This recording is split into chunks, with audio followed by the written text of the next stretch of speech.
دوستو، جب عثمانی ترکوں کے پاس کوئی مہمان آتا تو وہ اس کے سامنے کعبہ اور سادہ پانی پیش کرتے۔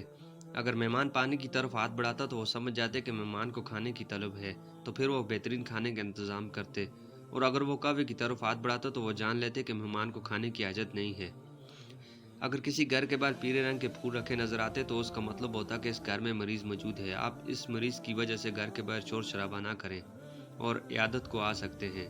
اور اگر گھر کے باہر سرخ رنگ کے پھول رکھے ہوتے تو اس کا اشارہ ہوتا کہ گھر میں بالغ لڑکی ہے، لہذا گھر کے آس پاس بازاری جملے نہ بولے جائیں، اور اگر آپ پیغام نکاح لانا چاہتے ہیں تو خوش آمدید۔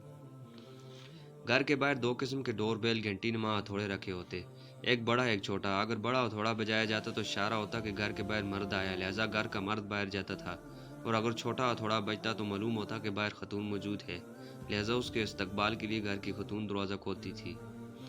عثمانی ترکوں کے صدقہ دینے کا انداز بھی کمال تھا کہ ان کے مالدار لوگ سبزی فروشوں اور دکانداروں کے پاس جا کر اپنے نام سے کھاتا کھلوا لیتے تھے، اور جو بھی حاجت مند سبزی یا راشن لینے آتا تو دکاندار اس سے پیسہ لیے بغیر اناج اور سبزی دے دیتا تھا، یہ بتائے بغیر کہ اس کا پیسہ کون دے گا۔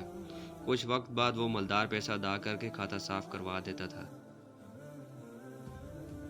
اگر کسی عثمانی ترک کی عمر 63 سال سے بڑھ جاتی تو اس سے کوئی پوچھتا کہ آپ کی عمر کیا ہے، تو وہ نبی پاک صلی اللہ علیہ وسلم سے حیا و ادب کرتے ہوئے یہ نہ کہتا کہ میری عمر 63 سال سے زیادہ ہو گئی ہے، بلکہ یہ کہتا بیٹا ہم حد سے آگے بڑھ چکے ہیں۔